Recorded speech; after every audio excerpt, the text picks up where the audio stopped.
What's up everyone, in this video I'm going to show you how to create money from Patreon.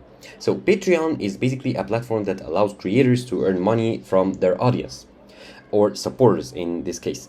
You can, as a supporter for your favorite creator, you can pledge or pay a monthly sum in order to support them financially.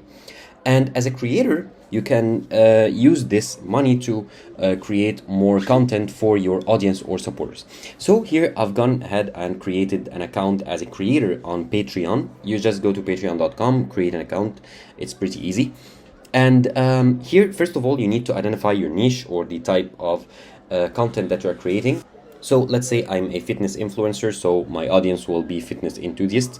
And the way to make money is to go here, if I go to membership, and here I can create tiers. Let's say I want to create a basic tier or a basic membership on which the supporter will have to pay $5 a month to get early access to media and exclusive news.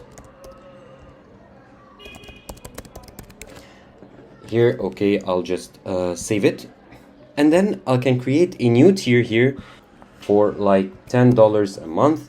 He'll get personalized all the benefits of the last tier plus personalized content and Q&A, so questions and answer sessions. So you will have, of course, to like promote your Patreon, and your audience will pay you to get your content.